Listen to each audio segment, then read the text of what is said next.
Praise God. Purihin ang Panginoon. Isang mabiyayang pagninilay po muli mga kapatid. Saan man kayo naroon, nawa abutin tayo ng biyaya ng Panginoon. Nawa ang liwanag ng Espiritong Banal ay sumaating lahat mga kapatid.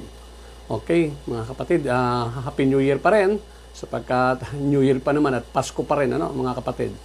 But then, tuloy po tayo sa pagninilay natin ng mabuting balita para sa gayon, mga kapatid, the more we learn, mga kapatid, maging matatag tayo. Ano po? Okay, kaya maganda po yung pag-uusapan natin ngayon. Magandang pag-uusapan natin, kaya makinig kayo mabuti, unawain nating mabuti, sa puso nating mabuti, at sa tulong ng Espiritong Banal ay ibibless niya tayo. Amen po. Simulan po natin muli ito sa ngalan ng Ama, ng Anak at Espiritu Santo. Amen. Amen.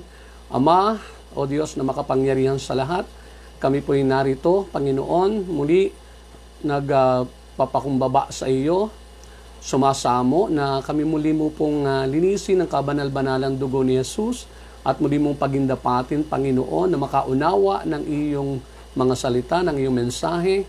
At Lord, dalangin ko po, Panginoon, na gamitin mo nga ako, O Diyos, na alulod ng katotohanan at ng biyaya ng kagalingan at kalayaan sa bawat kapatid kong makikipagnilay sa akin, saan man sila naroon, Panginoon. Dalangin din namin, Panginoon, na muli sumagana po ang mga himala mo, ang mga pagpapala mo sa bawat isa nakikiisa. Nananalig po ako ng Lord ng 100% na ikinalulugod mo ang kami magsama-sama saan man kami naroon, Panginoon, sapagkat sa iyo na may walang malayo.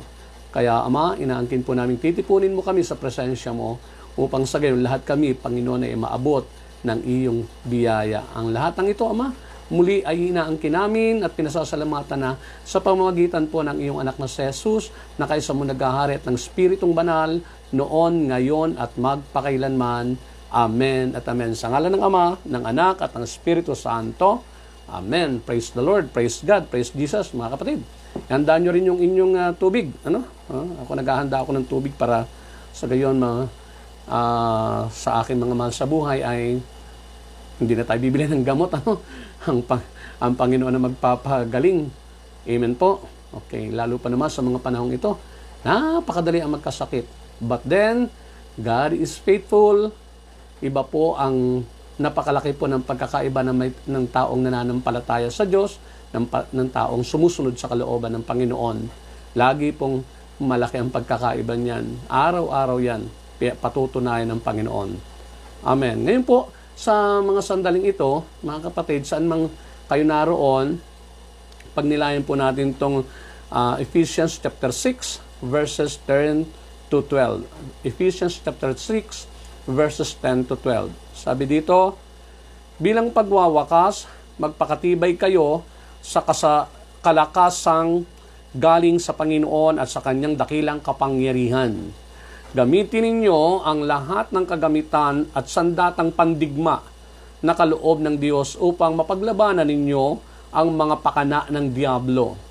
Sapagkat hindi tayo nakikipaglaban sa mga tao, kundi sa mga pinuno, sa mga may kapangyarihan at sa mga tagapamahala ng kadilimang umiiral sa sanlibutan ito, ang mga hukbong espiritual ng kasamaan sa himpapawid.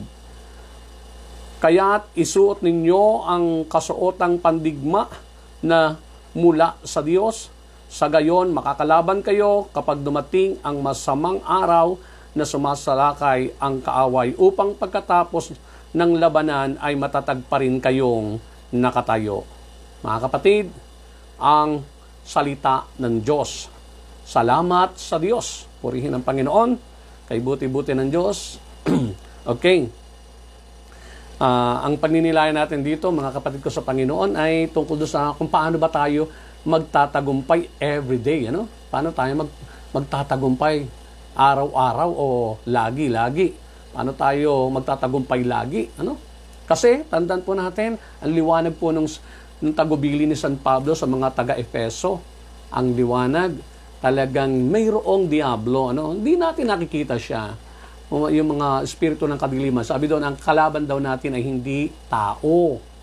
Hindi tao po ang kalaban natin. Ito ay ang mga diablo na nagsusulsol gumagamit ng iba't ibang paraan para isakatuparan ng kanyang layunin sa ating lahat. Tandaan po natin, ayaw ng Diablo na tayo mapabuti, ayaw ng Diablo na tayo maging maayos ang takbo ng buhay. Ang gusto niya, lagi tayo nagiging magulo, lagi tayong, basta ayaw niya na maayos, ayaw niya na may payapa, ayaw niya na tayo'y laging nagtatagumpay. Ang gusto niya, lagi tayo nabibigo para masulsulan tayo niya na sisihin ang Diyos at lumayo tayo sa Diyos. Kasuklaman natin ang Diyos. Yan ang gusto ng Diablo. Kasi nga, tatanda natin, ang demonyo po, mga kapatid ko sa Panginoon, ay nakatakda na, wala na siyang pag-asa, at pagdating ng paghuhukom, talagang siya, lubusan na siyang maghahatulan ng kaparusang walang hanggan sa impyerno.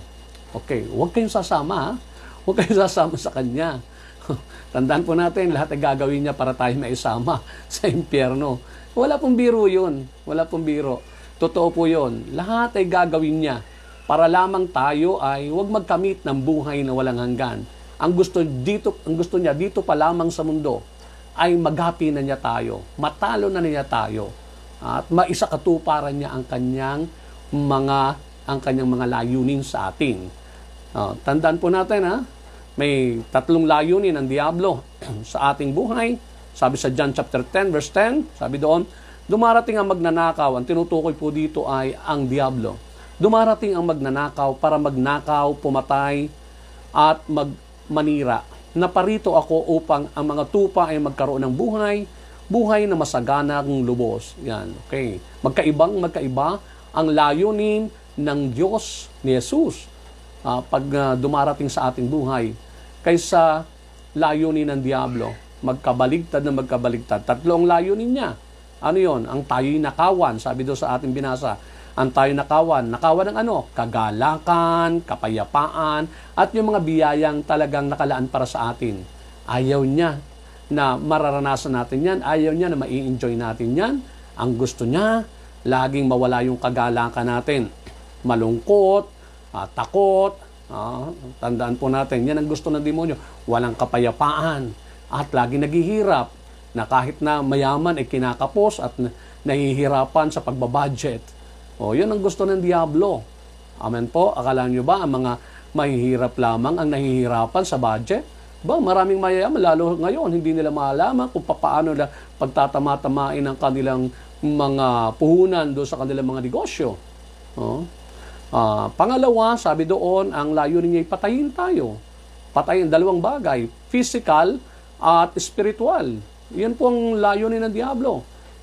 Patayin ang ating physical, itong mismong katawan natin, kaya lumilikha siya ng sakit, yung mga pandemic na yan, gawa po ng demonyo yan. Gawa ng Diablo yan. At ang gusto niya, sumpain natin ang Diyos. Ang gusto niya, lumayo tayo sa Diyos. Pero nagkamali siya nung nag-pandemic na ito. Naisarado man niya nalimitahan man niya ang mga simbahan, pero hindi niya nalimitahan ang pagsisimba ng mga tao. Actually, mas marami pa nga ngayon, naging mas lumalim ang pananampalataya ngayong pandemic, at mas maraming nakakilala sa Panginoon ngayong pandemic kasi gumana, ang galing talaga ni Lord, no? Pinahintulot niya itong ganitong pandemic sa panahong napakaunlad na ng ating technology, lalo na ang communication, itong social media. Talaga ang galing ni Lord. Amen? Kaya hindi pa rin talaga manalo ang Diablo, mga kapatid ko. Sa iba, talaga nagtatagumpay siya sapagkat sa halip na lumapit yung iba, ay talagang nagalit sila sa Diyos. Sa halip na sila ay maliwanagan at isipin or damhin or hanapin kung ano ang mensahe ng Panginoon, ay hindi. Ang ginawa nila ay nagreklamo sa Diyos at nagtanong sa Diyos na kung ano-ano. Instead na sila ay humarap sa salamin at tanungin ang sarili, ano kaya ang mensahe ng Panginoon? Ano kaya ang pagkukulang ko sa Diyos? Hindi. Yung iba, lalo pang isinakatuparan ang kanilang mga buktot na layunin. Nakakaawa itong mga taong ito. Nakakaawa sila na hindi nakakaunawa. Kaya mapalad tayo na nakakapanood ng ganito, nakapagninilay, mga kanilay. Kaya saan man kayo naroon ngayon, mga kanilay, huwag po kayong magsasawang makipagnilay sa akin. o at sa mga balik-balikan niyo po yung mga video natin at patuloy po tayong tuturuan ng Panginoon. Kahit napanood nyo na yan, maniwala po kayo. Kapag pinanood nyo uli yan, mayroon pa rin mensahe ang Panginoong ipararating sa inyo. Amen po, ganyan po. Ang salita ng Diyos may kapangyarihan. Buhay po kasi ang salita ng Diyos. Sabi sa Biblia, ang salita niya ay buhay at makapangyarihan. Amen? Okay. So, physical at spiritual ang kanyang target na kamatayan sa atin. Amen? Maaring gagamitin niya yung aksidente, o mga sunog, yung mga sakuna, kung ano-anong trahedya para lamang patayin tayo. Amen? Pero tandaan po natin, kapag alam natin kung paano labanan ng kanyang atake araw-araw, bawat sandali, mayroon tayong sandata. Sabi doon sa ating binasa may sandata ang Panginoon na inihanda para sa atin, para mapaglabanan natin siya. Tayo magtagumpay at kayang-kaya natin yan, sapagkat effective yung datang ituturo ng Panginoon sa atin. Amen? Okay. Pangatlo ay sirain daw ang ating buhay. Ano yung buhay natin? Sirain tayo. Ano yun? Ano sisirain niya? Yung buhay, yung relasyon natin sa ating kapwa, lalo na sa ating pamilya. No, di ba? Maraming winawasak niya yung demonyo na yan na pamilya. Kapag hindi natin alam ang strategy niya, kung ano ang pamamaraan niya, hindi natin malalabanan, lagi tayong talo. Amen? Yung pagiging image of God, gusto niya sirain ang ating pagiging image of God. Tanda natin, tayo po nilikhang kalarawan ng Diyos. Amen? Kalarawan ng Diyos. Kaya lang, talagang kapag hindi natin napagtagumpayan ang gawa ng Diablo, tandaan po natin, magiging kawangis tayo niya. Kawangis tayo niya. Kaya dahil sa tayo kawangis niya, kung saan siya pupunta, doon din tayo pupunta pagka hindi natin napagtagumpayan niya. Kaya mahalagang tayo nagninilan, pinag-aaralan natin ang kanyang pagkilos, pinag-aaralan natin kung ano ang mga gawa ng Diablo. Sa gayon, kapag siya ay umaatake sa atin, mga kapatid, hindi po nararamdaman niya ang pag-atake ng demonyo ganito, tatlong paraan. Tatlong paraan ang ginagamit niya. Una, temptation o yung panunukso. Bubulong-bulong yan sa likod, sa tenga mo, bubulong-bulong yan. At kung ano-anong pantutukso o panunukso, ang kanyang gagawin sa iyo para mahikayat niya tayo na gumawa ng masama, ng labag sa kalooban ng Panginoon. Kaya mahalagang alam natin na yung bumubulong sa atin ay Diablo, kilala natin ang kanyang tinig. At yan ay paliliwanag sa atin mamaya ng Panginoon. Amen po? Kaya mahalaga yun na kilala natin ang tinig ng demonyo para sa sandaling nanunokso siya sa atin, kaagad-agad ay masusupalpal natin siya. Masusupalpal kaagad natin siya upang sa gayon ay huwag tayong madala doon sa kanyang panunokso, pang-aakit, upang tayo malayo sa Diyos. Pangalawa, deception. Ano yung deception? Panliling lang. Dinideceive tayo, panliling lang. Yung lilinlangin ka, paniniwalain ka sa isang bagay na mali, hindi kalooban ng Panginoon. Pero ang sasabihin sa iyo, tama iyon. At maraming na-deceive na. Marami nang laloko ang Diablo, mga kapatid. Tandaan po natin. Bakit? Matalino siya. Kaya nga sabi ng Panginoon, be wise like a serpent. Maging matalino daw tayo, kagaya ng ahas o ng Diablo. Ang demonyo matalino. Kaya kailangan din natin maging matalino at ituturo ng Panginoon sa atin mamaya yan. Amen po? Kaya makinig kayo mabuti, tumutok po kayo, unawain yung mabuti, nang sa gayon, mga kapatid, manatili tayong nagtatagumpay lagi. Hindi yung ipinagwawasiwasan lang tayo, kumbaga dinidribble lang tayo ng Diablo na yan para lagi siya nagtatawa at lagi siyang nagtataas ng kamay at sasabihin, nanalo na naman ako. Tinalo ko na naman yung isang, sabi, anak ng Diyos, anak daw siya ng Diyos. Pero ngayon, hindi siya anak ng Diyos. Di ba? Okay. So, at ang isa, ito, yung talagang kapag hindi ka nadaan sa mga ganon, ay merong pang isa. Ano yon? Kung hindi temptation, deception o panliling lang. At kung hindi ka makaya niya sa panlililang, gagamit na siya ng demonstration. Ano yung demonstration? Yung pagpapakita talaga. Gumagawa na siya ng mga kababalaghan, gumagawa na siya ng mga ipakikita na kung saan ihahanga ka o kaya naman ay susunod ka. O o kaya naman matatakot ka, o kaya naman, nako mga kapatid ko sa Panginoon, mag-ingat tayo, no? Sapagkat kapag hindi natin alam ang kanyang mga taktika, tatlo naman ang tactical niyan temptation, deception, at demonstration, o panunukso, panlilinlang, at pagpapakita, o pagdedemo, o pagdedemonstrate. Okay, so, eto. Ano-ano ang ating weapons? Yan, maganda ito, weapons Kailangan na tayo mayroong weapon o sandata. Kaya sabi doon sa ating binasa di ba sabi doon sa ating binasa ay sa verse 10, sabi doon, verse 11, sabi, gamitin ninyo ang lahat ng kagamitan at sandatang pandigma na kaloob ng Diyos, upang mapaglabanan ninyo ang mga pakana ng diablo. Amen? Okay. Now, ito ang weapon natin, weapons. Meron tayong ilang weapons na ipinakita sa akin ng Panginoon na kapag ito ang ginawa nating sandata, weapon, sandata, sa English weapon. Tingnan nyo, para madali nyo matandaan yung salitang weapon.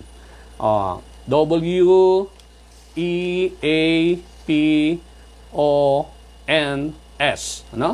Weapons, di ba? Okay. So, tandaan natin yan. At yan po ang ating kalasag. Iyan ang ating sandata laban sa gawa ng diablo. Amen? Okay. Now, mga kapatid, unang-una, W is the Word of God. Napakahalaga po.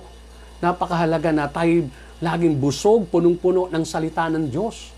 Sapagkat kapag punong-puno po tayo ng salita ng Diyos, sa ating isipan at puso, tandaan po natin, anuman ang ibinubulong ng diablo, anuman ang ginagawa niyang pang-atake sa atin, anuman ang ginagawa niyang panlilinlang, panunukso, at pagpapakita, hindi tayo matitinag.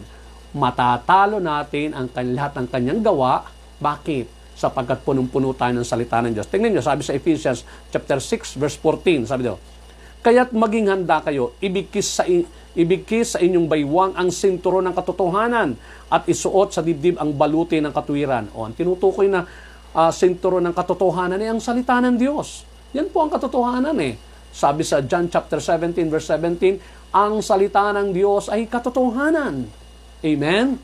So, kapag ikaw ay punong-puno ng salita ng Diyos, hindi ka pwedeng linlangin ng diablo na yan. Amen? Paniniwalain ka, masusupalpal mo kagad, hindi yan ang sinabi ng Diyos. May iniuudyok sa iyo, hindi yan ang sinabi ng Panginoon, kasi ang sinabi ng Panginoon ay ito. Ito ang katotohanan. Di ba? Sabi, isuot sa dibdib ang baluti ng katwiran. Ano ang katwiran? Di yung katwiran ng Panginoon. Ibig sabihin ng tuwid. Katwiran, ibig sabihin ng righteousness. Di ba? Yung katwiran ng Diyos, yung right ka, yung tama ka sa harapan ng Panginoon. Amen. Okay, tingnan nyo mga kapatid. Sabi sa Ephesians chapter 6, verse 17, gamitin ang tabak ng Espiritu na walang iba kundi ang salita ng Diyos. Yun, ang tabak natin, ang ating espada, ang ating sword, mga kapatid, ay ang salita ng Diyos. Kapag nanlilinlang na siya, dinideceive na niya tayo, may ginagamit siya. Tandaan po natin, sabi ng Panginoon, hindi tao ang inyong kalaban. Hindi tao, kundi ang espiritu ng kadiliman. Yun yung mga nag-uudyok sa iba't ibang tao na para tayo ay pasakitan, para tayo ay dinlangin, para tayo ay dayain. Amen? Halimbawa, tingnan nyo, yung mga nadadaya ng scam. Yung scam na yan, gawa yan ng diablo. Iniudyok doon sa mga taong magagaling, matatalino, na sa halip yung katalinuhan nila ay gamitin sa ikaluluwalhati ng Diyos para ang Panginoon ay malugod. Hindi. Para sa ikapapahamak ng iba. Kuha nyo? Yun ang ginagawa ng diablo. Ay, matalino ka. Eto ang gawin mo. Eto ang gawin mo. Mas marami kang magiging pera pagka ganito ang ginawa mo. Okay, naniwala. Yun naman ang ginamit ng demonyo sa atin. Kaya tayo naakit. Ang gagawin niya, pupukawin niya yung pagiging maibigin natin sa pera. Di ba? Sabi ng Panginoon, kung alam mo ang salita ng Diyos, sasabihin niya, ang sabi ng Panginoon, iwasan mo ang maging gahaman sapagkat ang dulo niya ay kapahamakan. O, di ba? Sabi sa Aklat ng Kawikaan, ang gahaman daw ay ang dulo ay kapahamakan. Di, pag ikaw, ay, nagagahaman na ako, hindi na ako makontento do sa aking kinikita, hindi na ako makontento sa ito ang madaling paraan. Ang tanong, sabi ng Panginoon pa naman, sabi, buhat na nagkasala si Eva at si Adan, sabi ng Panginoon lahat ng inyong ikabubuhay sa pawis ng noon nyo manggagaling. Di ba? Pag hindi mo pinagpapawisan yan, pag hindi mo pinagpapaguran yan, ay, mga kapatid ko sa Panginoon, mag-ingat-ingat po kayo. Baka yan ay taktika ng Diablo. Dahil nilalayo kayo, ang sabi daw sa Bible, 1 Timothy chapter 6, the love of money, verse 10, the love of money is the root of all evil. Kapag minahal mo na yan, pag sinabi, minahal, naku, sabik na sabik ka na, miss mo na yung pera, gustong-gusto mo na makasama, yun you love of money, nako. Ay dahil wala kang salita ng Diyos, hindi mo alam yon, mga salitang yon. So, ang dali mong matukso, ang dali mong madala ng mga pangiingganyo ng Diablo. Amen? Hindi mo alam, demonyo na pala ang nangungusap sa iyo sa pamamagitan ng isang tao. Amen? Hindi naman alam din ng isang tao na yon na siya na ginagamit ng demonyo. Bakit? Sapagkat hindi rin niya alam ang salita ng Diyos. Kaya kapag ikaw'y punong-puno ng salita ng Diyos, mahirap kang mabiktima ng demonyo na yan. Amen? Okay. Sabi sa atin nyo, pakinggan nyo yung talagang encounter ni Jesus at saka ng Diablo sa Matthew chapter 4. Sabi, pakinggan nyo to puro salita ng Diyos ang ibinangga din. Alam nyo, yung demonyo, marunong din sa salita ng Diyos yan. Kabisado na niya ang Biblia. Amen. Pero gagamitin yan para baloktutin, para tayo ilayo sa Diyos. Tingnan nyo, ngayon na lang, ang dami-dami, di ba? Salita ng Diyos, pinagtatalo-talunan hanggang sa nag-away-away na. Nakakita ko, nagdidebate niyan. Nagdidebate hanggang sa bandang uli, nagsasuntukan na. Tingnan nyo, dito tuwan demonyo. Salita ng Diyos ang kanila pinagdebatihan. Tingnan nyo. Amen? Okay. Hindi nila alam gamitin ang salita ng Diyos. Now, ito, sabi sa Matthew chapter 4, verses 1 to 11, mahaba-haba. Pero ito po, isang istorya ito, yung talagang personal encounter ni Jesus nung siya'y nabubuhay pa, matapos siyang binyagan sa ilog Jordan. Mga kapatid, nako, na-encounter niya ng personal demonyo. Gusto ng demonyo kasi patigilin ang misyon ni Jesus. Ano yun? Yung paghahayag ng mabuting balita upang ang tao maligtas at yung kanyang sakripisyo. Gusto niyang patigilin yun. Amen? Para hindi matuloy ang pagliligtas sa atin. Amen? Kaya ganito ang nangyari, Pagkatapos, ibig sabihin ng pagkatapos, nung siya binyagan sa ilog Jordan. Pagkatapos, si Jesus ay dinala ng Espiritu sa ilang upang tuksohin ng Diablo. Siya ay nag-ayuno sa loob ng 40 araw at 40 gabi. Kaya't siya ay nagutom. Dumating ang Diablo at sinabi sa kanya, kung ikaw ang anak ng Diyos, gawin mo ngang tinapay ang mga batong ito. Ngunit sumagot si Jesus, nasusulat, hindi lamang sa tinapay nabubuhay ang tao, kundi sa bawat salitang namumutawi sa bibig, nagmumula sa bibig ng Diyos. Tingnan nyo, sinagot ka agad Sinagot ka agad, ang banat ka agad ng demonyo sabi, kung ikaw ang anak ng Diyos, syempre anak na, alam niyang anak ng Diyos, bakit naman patutunayan pa? Alam naman niya siya talagang anak ng Diyos. Di ba? Gawin mo ngang tinapay ang mga batong ito. Gustong maghimala. Gustong maghimala. Nang hindi naman, wala naman kabuluhan yung paghihimala. Di ba? Pero sinagot siya ng Panginoon nasusulat. Di ba? Nasusulat. Hindi lamang sa tinapay nabubuhay ang tao, kundi sa bawat salitang nagmumula sa bibig ng Diyos. Tapos pagkatapos dinala siya ng Diablo sa Jerusalem, ang banal na lungsod, at pinatayo sa taluktok ng templo. Sinabi nito sa kanya, kung ikaw ang anak ng Diyos, magpatihulog ka sapagkat nasusulat. Tingnan niyo, ang galing may alam ng salita, sapagkat nasusulat. Sa kanyang mga anghel, ikay itatagubilin, at sa kanilang mga kamay, ikay aalalayan ng sa mga bato, paamoy hindi masaktan.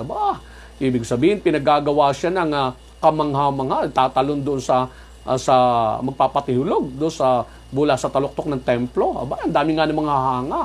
Di ba?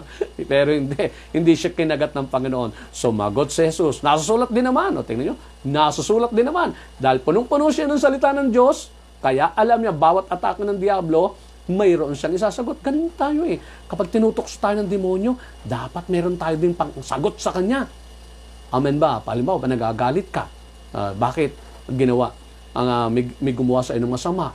Sabi ng demonyo, abi, gumanti ka. Hindi, huwag kang pumayag ng ginaganyan-ganyan ka na lang. O, pag ikaw'y puno ng salita ng Diyos, sasabihin mo, Hoy, demonyo, nasusulat. Sabi ng Panginoon, 1 Peter chapter 3, verse 9, huwag mong gantihan ng masama ang gumagawa sa inong masama. Sa halip, ipanalangin mong sila'y pagpalain upang tumanggap ka ng mga pagpapala. O, tingnan mo. Kung alam mo yon, hindi ka gaganti. Ay dahil hindi mo alam, naudyukan ka ng demonyo. Amen? Tinukso ka ng demonyo, magalit. O, kuha nyo. Kaya kailangan punong-puno ka ng salita ng Diyos. Tingnan nyo, tuloy ko yung encounter nila. Ha? Sinabi, at tapos sabi, ngunit sumagot si Jesus, nasusulat din naman, huwag mong susubukin ang Panginoon mong Diyos. O, huwag mong susubukin. Bakit susubukin mo? Siya ang Panginoon mo. O, pagkatapos, dinala siya ng Diablo sa isang napakataas na bundok at ipinakita sa kanya ang lahat ng kaharian sa daigdig at ang karangyaan ng mga ito. Sinabi ng Diablo sa kanya, ibibigay ko sa iyo ang lahat ng ito kung magpapatira pa ka at sasamba sa akin. O, tiri mo yun? Grabe, no? Ang tindi nung inialo kay Jesus. Si Jesus si tao noon. Taong-tao si Jesus. Kaya lang, punong-puno siya ng salita ng Diyos. Kaya mayroon siya kagad isasagot sa demonyo. Ano ang sagot niya sa demonyo? Eto, mga kapatid. Sabi niya, kaya sumagot si Jesus, lumayas ka, Satanas, sapagkat nasusulat, ang Panginoon mong Diyos ang dapat mong sambahin at siya lamang ang dapat mong paglingkuran. O, tingnan nyo. O, alam na.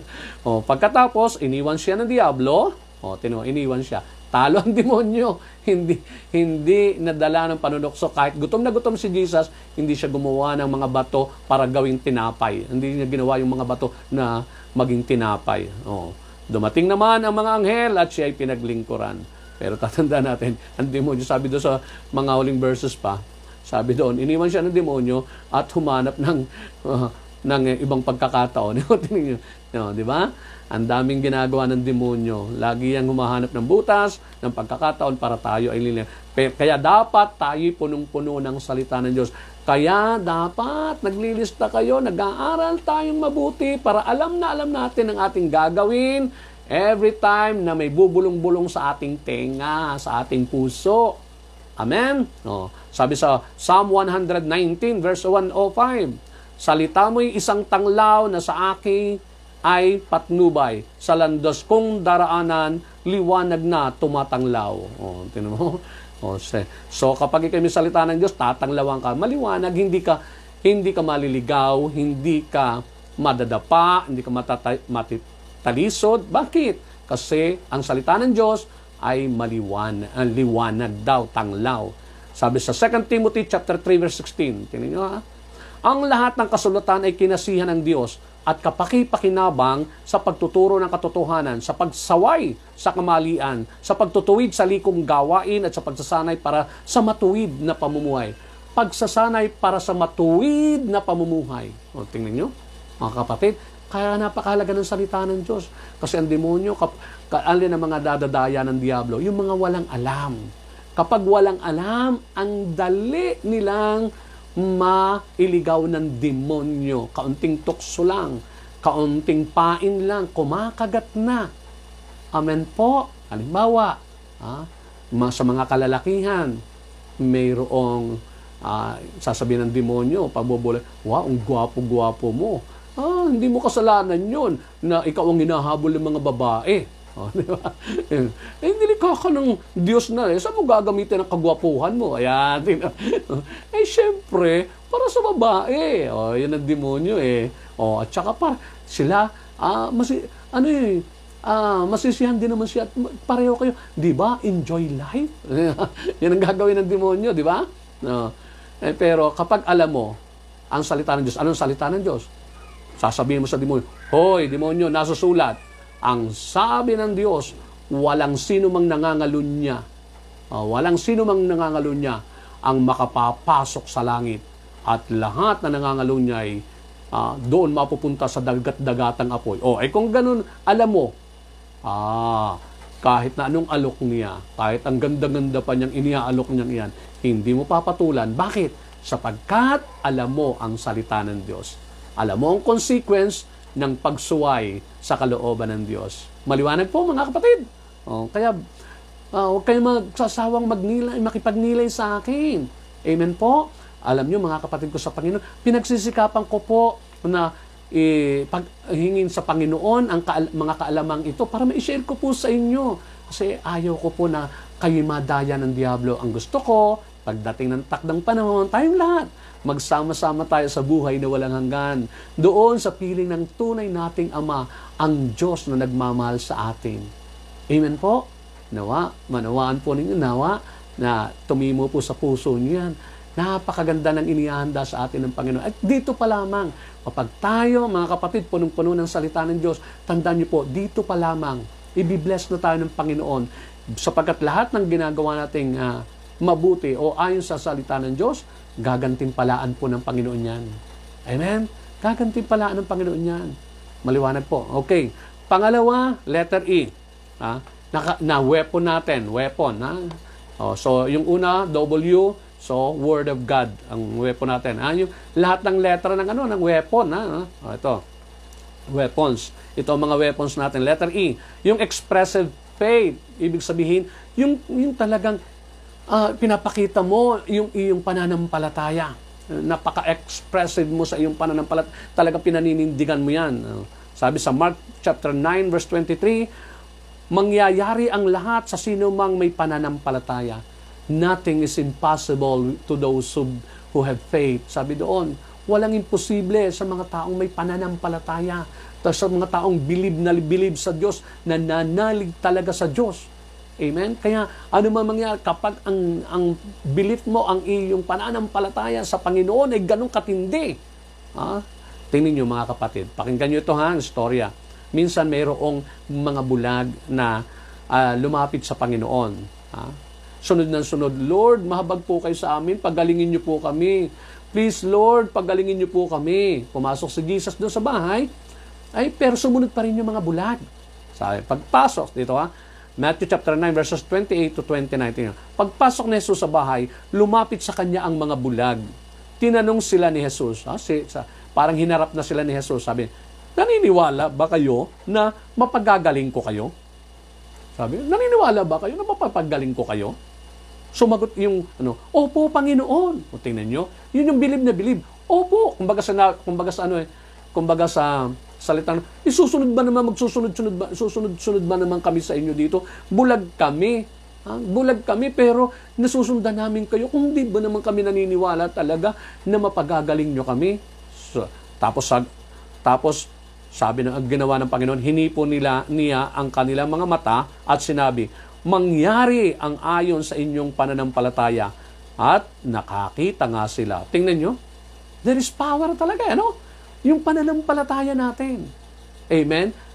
Kung wala siyang pananampalataya, sasabihin ng demonyo sa kanila, wala, di ka mahal ng Diyos, nilikha kang bulag, ganyan, ako kawawa ka, wala ka ng pag-asa. Di ba? Ganyan ang demonyo, si Simon, Diyos mo, bakit ka nagkaganyan? Di ba? Pero hindi Yung pananampalataya nila na in-express talaga nila, opo, pinanindigan, opo, nananampalataya po kami, naniniwala po kami na kaya niyo po kaming pagalingin. Tingnan mo, kasi tinanong naniniwala ba kayo na mapapagaling ko kayo? Opo! Dapat ganyan tayo. Sasabihin ng Panginoon, naniniwala ka ba na mapapagaling kita? Ano sagot mo ngayon? Baka, pagbaka yan, baka nga yan, walang katiyakan. Pero pag sabi, opo, Panginoon, nananalig po ako, mapag-aagaling mo po ako. Bakit? Sa iyo po'y walang imposible, sa iyo walang mahirap. Diba? Sabi nga doon, nothing is impossible to those who believe. Amen? Okay. Now, sabi sa Matthew chapter 21, verse 21, tingnan, sumagot si Jesus, tandaan ninyo, kung kayo'y maniniwala, ibig sabihin may pananampalataya, at hindi mag-aalinlangan, magagawa rin ninyo ang ginagawa ko sa punong igos na ito. Kasi inutusan yung punong igos na matuyo, mamatay. Pero hanga-hanga yung mga apostol, ano? Pero sabi niya, tandaan ninyo, kung naniniwala kayo at hindi mag-aalinlangan, magagawa rin ninyo ang ginagawa ko sa punong igos na ito. Hindi lamang yan. Kung sasabihin ninyo sa bundok na ito, umalis ka riyan at tumalon ka sa dagat, mangyayari ang inyong sinabi. Bakit? There is power. Kailangan kasi ipakita natin yung ating pananampalataya. At tandaan po natin, nako, kapag may pananampalataya, wala pong imposible. May power tayo. Hindi tayo malilinglang ng diablo na yan. Amen? Na pagmumukmukin na lang tayo, tapos ang gagawin ng demonyo, hoy, wala kang kasweswerte. Naku, hindi ka pinagpala ng Panginoon kasi hindi ka mamahal ng Panginoon eh. Pinabayaan ka na. Kaya ang gagawin mo naman, ang gagawin ng demonyo, alam mo, pinakamaganda mong gawin, sasabihin ng demonyo, magpakamatay ka na lang. Tuwan-tuwa, demonyo. Ay, dahil kayo wala kang pananampalataya, kulang yung pananampalataya, hindi expressive talaga yung pananampalataya mo, nako, madali kang malinlang ng demonyo, mapaniwala doon sa kanyang magnakaw ka na lang. Abay, anong gagawin mo? Mahirap ang mga magulang mo eh. Binigyan ka ng Diyos ng mga magulang na mahihirap eh. Abay, gumawa ka ng diskarte mo. Wala. Hindi, maunawaan na yan ng Diyos kasi mahirap ka eh. Pwede kang, pwede kang magtindala na ng shabu. Di ba? Hindi ka nag-aaral, hindi ka napag-aaral ng mga magulang mo eh. Pero kung ikay puno ng salita ng Diyos, sasabihin mo, kung si Elias nga eh. Dahil may pananampalataya siya eh. Sumunod lang siya na sumunod sa Panginoon eh. Kahit nung nadroon sa kuweba, walang magbibigay sa kanya ng pagkain. Walang pagkain din doon, walang matatagpon. Pero ang Panginoon, dahil siya may pananampalataya sa Diyos, ano ang ginawa ng Panginoon? Nagpadala siya, si Eliseo to, nagpadala siya ng uwak kay Elias ngayon. Nagpadala ng uwak para magdala ng pagkain niya. Maraming pwedeng gamitin ng Panginoon na kundi po nauubusan ng pamamaraan ng Panginoon sa pagsusupply ng ating pangangailangan. Basta tayo may pananampalataya. Huwag kayo magrereklamo. Ang taong may pananampalataya, laging nagpupuri sa Diyos. Ano man ang nangyayari, magpupuri pa rin, magpapasalamat pa rin sa Panginoon. Mananalangin pa rin yan, mga kapatid. Bakit? Sapagkat ang taong may pananampalataya, hindi kayang igupo ng mga ganyang pagsubok. Amen po? At letter A, sa weapon. Sa weapons. Ito, ang isa pang armas natin, ito pang isang sandata natin, laban sa panlililang ng diablo na yan, yung active service. Kapag tayo po ay laging aktibo sa paglilingkod, kaya nga sinasabi ko sa inyo yun nga pong pag-share lamang ng mga video na ito, isi-share nyo lang, o kaya magyayaya kayo na magsasubscribe para mapanood din nila, yayain nyo, panoorin mo ito, naglilingkod na po kayo. Ay dahil may pakinabang ang Diyos sa inyo, nakapaglilingkod kayo, wala pong lingkod na pinabayaan ng Diyos. Tandaan niyo po yan. Wala pong lingkod na pinabayaan ng Diyos. Sabi ng Panginoon, Hebrews chapter 13, verse 5. Sabi doon, I will never leave you nor forsake you. Hindi ko kayo iiwan ni pababayaan man. Yan po yung number 1 ipinangako sa mga naglilingkod sa Panginoon. Sabi ng Panginoon sa Matthew chapter 28, I will be with you till the end of time. Hindi ko kayo iiwan. Kasama niyo ako. Kanino ipinangako yan? Sa mga naglilingkod. Tinuturuan ko kayo ng simpleng paglilingkod. I-share nyo lang, itatag nyo lang doon sa iba. Di ba? Amen po, mga kapatid. Ilagay nyo sa timeline ng iba. Humingi ka muna kayo ng permiso. Pwede bang i-share ko sa iyo ito? Sabihin nyo. At makikita ninyo, sa ganyan yung ginagawa nyo, bibiyayaan kayo ng Panginoon, pagpapalain kayo ng Panginoon, hindi kayo pababayaan ng Diyos sapagkat walang lingkod na pinabayaan ng Diyos. Amen po. Sabi nga sa Psalm 34 verse 22, mga lingkod niya'y kanyang ililigtas. Sa nagpapasakop, siya ang mag-iingat. Tingnan nyo, sino pinangakuha na niyan na ililigtas at iingatan? Ang mga lingkod. Sinabi ng Panginoon niyan, yung mga lingkod, iingatan niya. At sabi, ililigtas. Proverbs chapter 2 verse 8, binabantayan niya ang daan ng katarungan at ang lakad ng lingkod niya ay kanyang sinusubaybayan. Ibig sabihin, nakatingin ang mata ng Panginoon sa kanyang mga lingkod, sinusubaybayan. Amen? Nakukuha niyo po? Yan ang pangako ng Panginoon sa mga taong naglilingkod. Kaya nga, walang pinabayaang lingkod ng Panginoon. Sabi nga sa 1 Corinthians chapter 15, verse 58, kaya nga, mga minamahal kong kapatid, magpakatatag kayo at huwag matitinag. Maging masipag kayo palagi sa paglilingkod sa Panginoon dahil alam ninyong hindi na masasayang ang inyong pagpapagal para sa Kanya. Gagantihan po tayo. Ultimo kaliit-liitan natin ginagawa para sa Panginoon. Basta yan ay forma ng paglilingkod. Marami pong uri ang paglilingkod. Ang sabi ko nga sa inyo, i-share nyo lamang itong video na ito sa iba, mga kapatid. Ayayain nyo mag-subscribe ang iba. Naglilingkod na po kayo noon. Naglilingkod na kayo kahit saan po kayo naroon.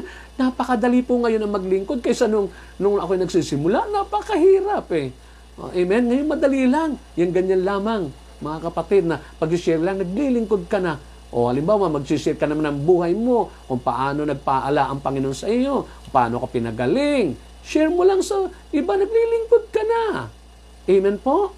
O kaya naman, marami pong paraan para tayo makapaglingkod. Basta ang layunin ng paglilingkod ay ito, yung lumawak po yung paghahari ng Panginoon. Ibig sabihin, yung dumami, yung sumasampalataya sa Diyos, yung dumami yung nagmimiting makasunod sa Panginoon, yung dumami na gustong makapiling ang Diyos sa buhay ng walang hanggan. Kapag yan ang ating inihasik lagi, yung layunin na lumawak ang paghahari ng Diyos, maghari ang Panginoon sa mga puso, isipan, at kaluluwa ng bawat tao, tandaan po natin, naglilingkod na po tayo sa Panginoon. Amen? Kaya, sabi ng Panginoon, magpakasipag kayo sapagkat hindi nasasayang ang inyong ginagawa. Gagantihan tayo ng Panginoon. Nakikita ng Diyos yan. Amen po? Okay. So, next weapon natin ito. Letter P. Ano ito? Yung prayerful heart. Yan ang isa pa nating sandata. Yung pananalangin prayer. Prayer. Amen? Yan ang isa pa nating sandata, prayer. Yung maging prayerful tayo. Sabi dito, Psalm 32 verse 6, kaya ang tapat sa iyo'y dapat manalangin. Sa oras ng kagipitan, ikaw ang tawagin at sa bugso ng bahay, di sila aabutin. O, tingnan nyo, may proteksyon. May proteksyon. Kapatid, ibig sabihin sa bugso ng bahay, di sila aabutin. Ibig sabihin, iingatan ka ng Panginoon. Yan ang power natin. Laban sa mga atake ng Diablo at kung ano-anong pakana ng demonyo sa buhay natin. Kapag ang isang tao mapanalanginin, tingnan lahat ng matagumpay na lingkod, lahat ng mga mananampalataya, mga kapatid, basahin nyo sa Old Testament hanggang sa New Testament, ang number one, isa sa pinakang mapapansin mo, and even Jesus, prayer. Prayer ang kanyang kalasag. Prayer ang kanyang weapon laban sa gawa ng Diablo. Amen? Lalo na kung sasamahan pa natin ng fasting. Naku, mas matindi. Kapag fasting is sinama natin sa prayer and fasting, ay powerful po yan. Hindi tayo madaling matukso ng Diablo. Naku, hindi tayo madaling malinlang ng demonyo. Bakit? Kasi kapag tayo gutom sa pagkain, puno naman ng Espiritu ng Diyos, ang Espiritu ng Panginoon na sumasa atin, ang lakas natin makipaglaban, magagapi natin ang lahat ng gawa ng demonyo. Ano yon? Yung kanyang panunokso, yung kanyang pandaraya. Amen? Okay. Sabi nga dito, Matthew chapter 26, verse 41, magbantay kayo at manalangin upang huwag kayong madaig ng tukso. Ang espiritu ay nakahanda, ngunit ang laman ay mahina. Mahina po tayo Sa totoo lang yung ating katawan, yung ating laman. Ibig sabihin, meron tayong weaknesses, yung natural sin, yung mayroon tinatawag tayong sinful nature. Kapag hindi tayo prayerful, madali tayo madala ng Diablo, madali tayo matukso, malinlang, mga kapatid, mailigaw ng demonyo. Bakit? Hindi tayo prayerful. Kasi ang prayer number one yan, ay yan po nag-i-empower uli sa atin. Nag-charge uli, nare-recharge uli tayo ng power from the Lord kasi kumukonekta tayo. So every time na tayo nagpipray, kumukonekta tayo sa Diyos at yung Diyos naman magpapadala ng power sa atin. against dito sa power ng diablo na gusto tayong sirain, na gusto tayong linlangin, na gusto tayong tuksohin, gusto tayong gumawa ng masama, o kaya naman gusto niya isakatuparan yung kanyang layunin sa atin, yung tatlong layunin. Ano yun? Tayo ay nakawan, patayin, at saka sirain. Amen? Okay. Hindi siya ang atake. Bira yung umaatake talagang siya mismo na talagang mararanasan mo. Sabi ko nga yun, demonstration na yun eh. But, minuto, segundo, andyan po ang demonyo para tayo tuksohin at dayain o linlangin. Amen? I-divert niya ang ating isipan, ang ating puso. Doon sa gusto niya. Maliwanag po ba mga kapatid? Okay. Next is to. Sabi pa nga, ito, Luke chapter 22 verse 40, pagdating dooy, sinabi niya sa kanila, sinabi ni Jesus, manalangin kayo upang hindi kayo madaig ng tukso. Amen? Ito po yung mga huling sandali na kasama nila si Jesus noon sa bundok. Mga kapatid, nagdarasal pero ayaw magdasal. Puyat na puyat yung mga alagad. Kaya, nung siya, natatandaan niyo po nung si Jesus ay dakpin na doon sa halamanan ng Getsemani, nung siya'y dakpina ng mga sundalo, ng Romano, dahil kay Judas na nagpahamak, ibinenta siya para sa kapalit ng mga salaping pilak. Ano ang nangyari? Si Pedro naging emotional eh. Bigla siyang, yung pagiging tao niya, nagalit siya. Anong ginawa? Tinigpas yung tenga noong sundalo. Tingnan niyo. So, mali. Ano sabi ng Panginoon? Sabi niya, kaya ko magpadala ng isang batalyon na anghel para puksain yung mga yan. Pero hindi yan ang kalooban ng Diyos. Ang kalooban ng Diyos ay ako'y gapusin, ako'y pahirapan, hanggang sa ako'y mamatay, para sa gayon, magkaroon kayo ng kaligtasan. Si Pedro, hindi naiintindihan yun. Amen? Kasi hindi nga nagdasal, pinagdadasal ng Panginoon kasi alam ni Jesus na darating na yung mga dadakip sa kanya o huhuli sa kanya, magpaparatang sa kanya kasama si Judas.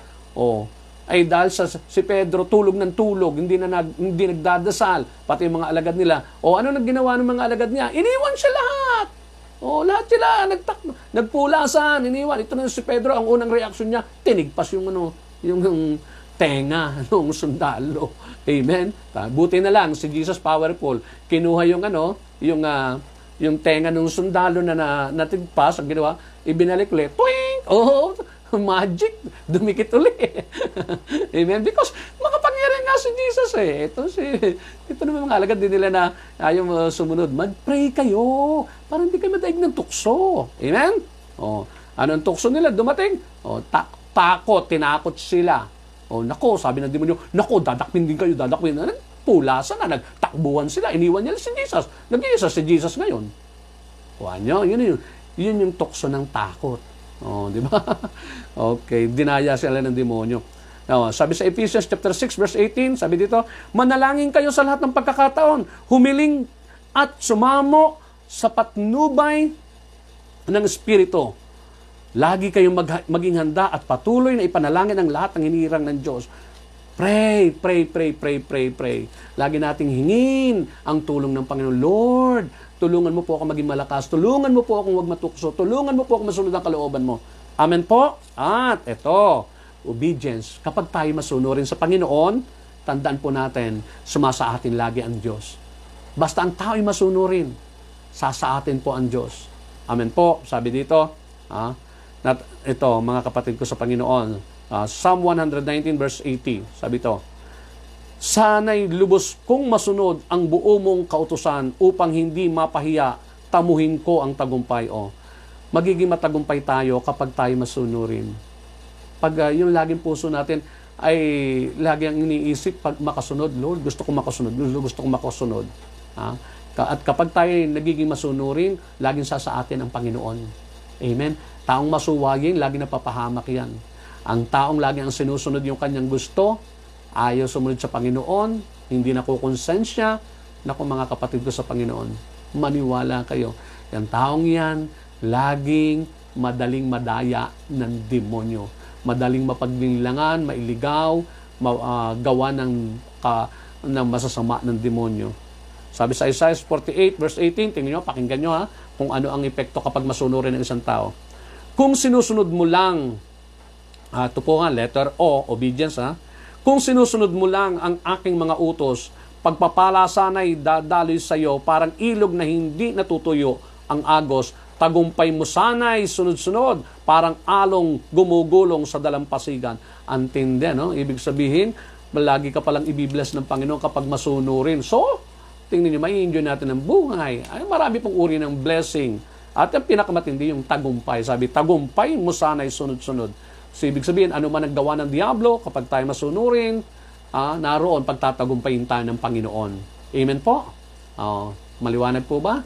Kung gumagawa man siya sa atin ng kapahamakan, gusto niya tayong idisgrasya, gusto niya tayong ipahamak, gawing patayin, no? Di ba? Aksidente, whatever man, o ipakulong, masuong sa kaguluhan, tandaan po natin, magtatagumpay tayo dyan. Bakit? Sapagkat yung ating mga ginawa na pagiging masunurin noong nakalipas na panahon, ngayong sandaling itong humaharap ka sa gawa ng demonyo, iyon ay counted ni Lord.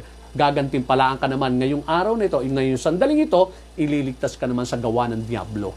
Amen? Magtatagumpay ka. At ito pang isang weapon natin, mga kapatid. Isa pang weapon natin. Letter N. Ano yon? The name of Jesus. Yung name of Jesus. Ay, mahalaga po yan. Sabi sa Mark chapter 16, verse 17, sa pangalan ko'y magpapalayas kayo ng demonyo. Tingnan nyo. Kaya kapag may dumarating sa inyo, in Jesus' name, sa ngalan ng Panginoong Yesus, ikaw nagawa ng Diablo, tinatakot mo ako sa ngalan ng Panginoong Yesus, pinapalayas kita at inuutusan kitang bumalik sa impyerno. Magagawa niyo po yan sa pangalan ng Panginoong Yesus.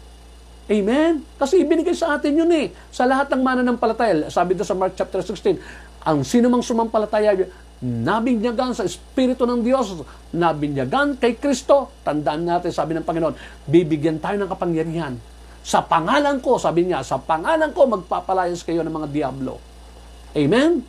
Kaya niyo po yan kapag tayo masunurin sa Panginoon at buong-buo ang pananampalataya natin, binigyan tayo ng isang weapon. Ano yun? The name of Jesus. Sabi nga doon sa Philippians chapter 2, ang lahat ay luluhod sa pangalan ng Panginoong Yesus. Amen? Sabi ni Lord yan. Pangako ng Panginoon. Luke chapter 10 verse 17, sabi niya, masayang-masayang, dito, yung mga alagad, bumalik, galing sa paghayo nila, doon sa kanilang pagmimisyon, bumalik, sabi dito, masayang-masayang bumalik ang 72, iniulat nila, Panginoon, kahit po ang mga demonyo ay napasusunod namin dahil sa kapangyarihan ng inyong pangalan. O, tingnan nyo, yung demonyo sumusunod sa pangalan ng Panginoong Yesus. Amen?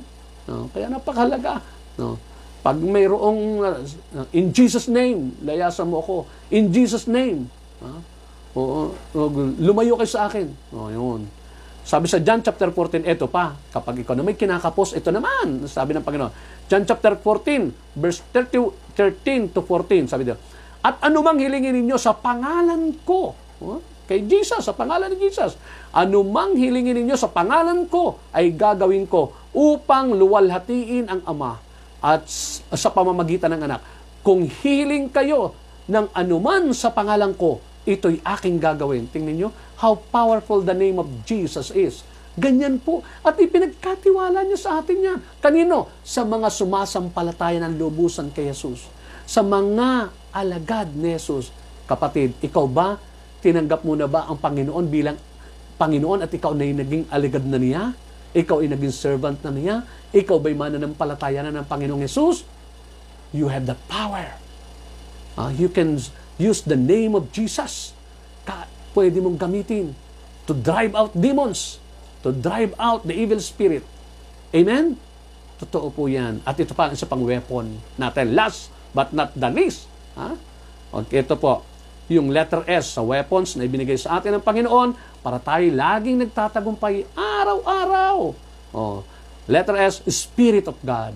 Ito. Kapag tayo kasi nagsisi, tinanggap natin ang Panginoon bilang Panginoon tagapagligtas, ipinagkakalob po sa atin ang Espiritu Santo. At napakatindi po niyang binigay na ang Panginoon na yan. Yung Espiritu Santo. Sabi dito, Zechariah chapter 4 verse 6, sinabi sa akin ng anghel ang ipinasasabi ni Yahweh. Sabi dito, pinasasabi ni Yahweh na makapangyarihan sa lahat. Ang tagumpay ay hindi makakamtan sa pamamagitan ng lakas ng hukbo o sariling kapangyarihan, kundi sa pamamagitan lamang ng aking Espiritu. Sabi ng Panginoon yan, magiging triumphant daw tayo kapag sumasa atin ang Espiritu Santo. Amen? Amen? Yan ang weapons natin. Isa-isahin ko rin, ang mga weapons natin mula sa simula do sa ating pinag-aralan. Unang-una, W sa weapon. Ano yun? The Word of God. Secondly, yung letter E, expressive faith. Yung talagang faith na expressive. Letter A, yung active service. Kapag ikaw ay laging naglilingkod sa Panginoon, hindi tutulog-tulog, may ginagawa para kay Lord. Simple lang naman yan eh. Sino ba naman ang papaboran ng Diyos? Di siyempre may pakinabang. Yun may ginagawang paglilingkod sa Diyos. Di ba? Kahit kayo. Pag may pakinabang kayo sa isang tao, ang dali niyong tulungan, ang dali niyong protektahan. Di ba? Ganun yun. Prayer. Prayer, isa sa weapon natin. And obedience, isa sa weapon natin, mga kapatid dyan. At name of Jesus. At ang panghuli ay ang, anong tawag dito, mga kapatid ko sa Panginoon, ang the Spirit of God. Amen? Kapag sumasa atin, sabi nga, if God is with us, the Spirit of God yun. If God is with us, who can be against us? Amen? Praise the Lord. Tandaan po natin. Alam niyo, kaya wag niyo bibigyan ng sama ng loob ang Espiritu Santo. Kaya nga sabi sa Ephesians chapter 4 verse 30, do not grieve the Holy Spirit. Nagigrieve lang nasasaktan lamang nasasaktan lamang ang kalooban ng Espiritu Santo kapag tayo hindi sumusunod sa kalooban ng Diyos at sinusunod natin yung gusto natin. But then, the Lord is always here. Amen? Tayo po'y lumapit sa Panginoon at manalig tayo na ang Diyos na tumawag sa atin ay tapat na Diyos at ano man yung ating pinagdaraanan, ihanda nyo po yung tubig nyo, ihanda nyo yung tubig nyo, mga kapatid ko sa Panginoon. Ako naghahanda rin, para sa family ko, para sa mga kapatid na ito, mga kapitbahay namin kadalasan nagpapa-pray over sa akin, ay pagka-pray over ko, binibigyan ko nito para sa gayon, ako'y naniniwala, ini-reveal sa akin ng Panginoon yan, iniudyok sa akin ng Panginoon, kaya ginagawa ko. Manawa, pananampalataya na yun, pananampalataya. Okay, tanda natin, Jesus is the living water. Si Jesus, sabi niya, ako ang tubig na nagbibigay buhay. Okay, tayo po'y lumapit sa Panginoon, tayo humingi ng tawad sa mga sandali na tayo'y hindi naging kalugod-lugod. Lahat naman tayo nakakaranas ng ganyan. Pero ang mahalaga sa Panginoon ay tayo nagpapakumbaba. Tayo umaamin na tayo kulang, nagkasala. Nadala ng damdamin, simbuyo ng damdamin. Mahalaga sa Panginoon yun. Huwag yung nangangatwiran pa tayo, nagpapalusot pa tayo, o kaya tinatakpan natin yung ating mga pagkukulang. Suko na lang natin sa Panginoon, mga kapatid. Amen? Tayo po'y lumapit sa Kanya. Ama, kami pong lahat, saan man naroon ang aking mga kapatid, kaisa po ako sa panalangin nila. Nagkakaisa po kami lumalapit sa iyo, nagpapakumbaba. Panginoon, alam po namin, wala kami maitatago sa iyo. Lahat ng aming mga pagkukulang, pagkakamali, ay lantad sa iyong paningin. Panginoon, but then, Lord, kami po'y nananalig na ikaw ay mapagpatawad dahil kay Jesus. Mapagpatawad ka dahil sa aming Panginoong Jesus, na inialay ang kanyang buhay doon sa bundok ng Kalbaryo para lamang sa aming ikatutubos, para lamang mabayaran ang aming mga pagkukulang, pagkakasala, pagkakautang sa iyo. Tawad po, Lord. Patawad po. Inaamin po namin yung aming bibig, aming isip, aming mga pagkilos. Lord, maraming pagkakataon kitang-kita mo kami, hindi kalugod-lugod yung aming ginawa. Patawarin niyo po kami. Patawarin niyo po kami. Mahabag po kayo sa amin. Maawa po kayo sa amin sa mga sandaling ito. Lord, isinusuko namin ang aming sarili sa iyo. Linisin mo po kami. Bigyan niyo po muli kami ng pagkakataon na may pakita sa iyo, padamas sa iyo, na tinatanggap ka namin bilang Panginoon tagapagligtas, Panginoong Yesus. Ama, muli, ang aking mga kapatid na may karamdaman, pagalingin niyo po, Panginoon. Buuin niyo rin ang bawat puso ng bawat isa, matuto kami makapagpatawad, sapagkat kami man, Panginoon, ay pinatawad mo. Pinatawad kanina pa lang, lahat ng mga nakikisas pagninilay na ito, Panginoon, nananalig po akong nililinis mo na ang bawat kaluluwa, bawat isipan at puso. Pinatatawad mo na sa kasalanan. Tulungan mo rin kami, Panginoon, na magpatawad bilang pagtanaw ng utang na loob sa iyo, na kami man ay kami pinatawad mo, dapat din naman kami magpatawad sapagkat kami naman ay nagkakasala din. Nangangailangan ng kapatawaran mo. Panginoon, pagalingin mo po ang lahat ng may karamdaman. Hipuin mo po ano man ang karamdaman nila, Panginoon, sa kanilang katawan, mula ulo hanggang talampakan, sa dugo, sa buto, sa laman, Panginoon, sa balat. Lord, please, I pray, saan man yan, tumubo, Lord. Hipuin ang iyong mapagpala at mapaghimalang kamay. Paranas mo sa kanila ang iyong kapangyarihan. In the name of Jesus, ang iyong kagandahang loob, ang iyong habag at awa. In Jesus' name, sa ngalan po ng anak na si Jesus. Ama, dinudulog ko rin po yung mga tubig na yan. Lord, please, ito pong tubig na hawak ko at yung hawak din ng aking mga kapatid. Panginoon, please, in the name of Jesus, basbasan mo po. Hipuin mo at gamitin mong instrumento, daluyan ng biyaya mo, ng pagpapagaling, kapayapaan, yung mga hindi makatulog sa sandaling makainom ng tubig na ito, Lord, ay makatulog nga na mahimbing, magkaroon ng kapayapaan, bagong kalakasan, sigla sa kanilang mga buhay in the name of Jesus. Wala pong imposible sa iyo. Inaangkin po namin na sa oras na ito, pinagpala mo nga ang bawat tubig na hawak namin lahat, O Diyos, in Jesus' name. Ama, pagpalain niyo rin yung mga pangangailangan ng aking mga kapatid. Ano man, Lord, yung kanilang mga pangangailangan, financial man yan, material, whatever man, Lord, please, pagkakasundo ng mga relasyong nasira ng demonyo, Lord, please, hipuin niyo po ang bawat puso. Ano man yung kaguluhan nila, ano man ang kanilang mga problema, Lord, tulungan niyo po sila. Wala naman pong mahirap sa inyo, napakadali lang po sa inyo. Alang-alang sa iyong mabuting balita, alang-alang, Panginoon, sa aming pagninilay, alang-alang sa pananampalataya ng bawat isa. At higit sa lahat, alang-alang po sa ginawa ng Panginoong Yesus sa bundok ng Kalbaryo para sa aming lahat. Di kami karapat-dapat, alam po namin yan. Alam po namin, ngunit nananalig po kaming dakila kayo sa lahat.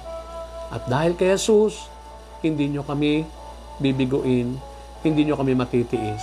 Kaya ngayon pa lamang, Lord, ngayon pa lang, nagpapasalamat na po ako. Kay buti-buti mo, Panginoon, tulungan mo po kami masuklian namin ang kabutihan mo. Bagamat hindi po namin talaga kayang suklian lahat yan, yung makita mo lamang, Panginoon, na nagsusumikap kami na talagang masuklian ang iyong kabutihan, ang iyong pagmamahal, ang iyong kagandahang loob, Panginoon.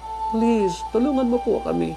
Puin mo ang puso namin, Panginoon, linising ganap ito, at hayaan mo na kami magamit mo rin para sa iba. Panginoon, para ang iba'y makakilala rin, maranasan din nila, Panginoon, ang iyong kabutihan, na mayroon kaming Diyos na mabuti, dakila, mapagmahal, mapagpatawad, at Diyos na nagbabago ng buhay at maging ang takbo ng buhay. In Jesus' name, marami pong salamat, Ama. Marami pong salamat. Marami pong salamat. Inaangkin na po namin ito, Lord. Tinanggap namin dahil kay Jesus, naming Panginoon at tagapagligtas. Amen po, and amen at amen. Sa ngalan ng Ama, ng Anak at ng Espiritu Santo. Amen at amen. Praise the Lord. Praise God. Praise Jesus. Mga kapatid, muli, marami pong salamat sa inyong pakikipagnilay sa akin. At nawa, mga kapatid, muli, inaanyayahan ko po kayong i-share nyo ito at subscribe po. Amen po. Maglingkod po tayo sa Panginoon sa pamamagitan lamang nito. Maraming salamat. God bless po sa inyong lahat, mga kapatid. In Jesus' name, amen.